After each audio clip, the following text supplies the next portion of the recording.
কখনো কখনো মাথায় কত রকম রেসিপি ঘোরাফেরা করে, অথচ রোজকার কাজের জন্য আর রান্নার চাপের জন্য সেই নতুন কিছু করেই ওঠা হয় না। তো দেখো, আজকে করেছিলাম টক মিষ্টি তেঁতুলি ফুলকপি। প্রথমেই পাঁচফোড়ন ড্রাই রোস্ট করে এইভাবে গুঁড়ো করে নিয়েছি, আর যা যা লাগবে সব সাজিয়ে নিয়েছি। এটা আসলে একটা কন্টেস্টের জন্য ছিল, তাই এভাবে একটু সাজিয়ে ছবি তুলে নিয়েছিলাম, সাথে ভিডিও করে নিয়েছি। জল গরম করে দিয়ে দিয়েছি তেঁতুল, এটা কাঁচা তেঁতুল। কাঁচা তেঁতুল দিয়েই এই রান্নাটা আমি করব। ফুলকপি দুটো যেটা এইভাবে কেটে রেখেছি সেই দুটোকেও দিয়ে দিচ্ছি, যাতে ভাপানো হয়ে যায় আর তাড়াতাড়ি এটাকে ফ্রাই করাও হয়ে যাবে। ভাপানো থাকলে ভাজতে সময় লাগবে না, সেই জন্য।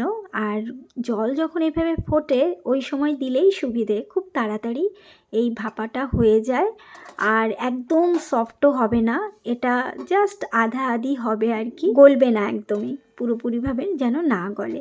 এগুলো ভাপানো হয়ে গিয়েছে, আমি এক এক করে সব কিছু তুলে নেব। এবার ফুলকপির মধ্যে একটু কাশ্মীরি রেড চিলি পাউডার এবং লবণ মাখিয়ে রেখে দিচ্ছি। আর ওদিকে তাওয়া গরম করে সাদা তেল দিয়ে দিয়েছি, আর এই ফুলকপিগুলোকে রেখে কম আঁচে ঢেকে ঢেকে এপিট ওপিট ভেজে নেব। ততক্ষণে আমি অন্য কড়াইয়ে তেল গরম করে মেথি, শুকনো লঙ্কা, সর্ষে এবং একটু কাঁচা লঙ্কা কুচি দিয়ে সেই সিদ্ধ করা তেঁতুলের জল, গুড় মেশানো জল, লবণ, কাশ্মীরি রেড চিলি পাউডার এবং হলুদ দিয়ে নাড়াচাড়া করে নিলাম। একটু ময়দা ছিটিয়ে দিয়েছি, আটা দিলেও চলবে।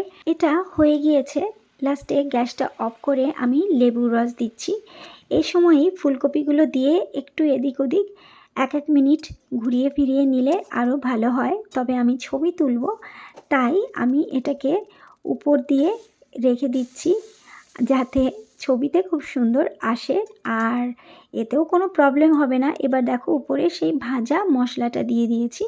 এবার দিচ্ছি এই তৈরি করা ঝাল মিষ্টি টক যে সসটা বানিয়েছি সেটা, তার উপরে সেই ভাজা ফুলকপিটা দিয়ে দিলাম। এখন দেখো কত সুন্দর দেখতে হয়েছে, আর খেতেও হয়েছে অপূর্ব।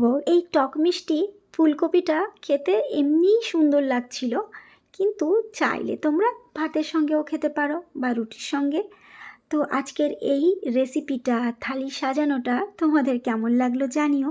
ফিরে আসবো অন্য কোনো ভিডিও নিয়ে, আবার অন্য কোনো সময়। এখনকার মতো টাটা, সকলে সুস্থ থেকো, ভালো থেকো।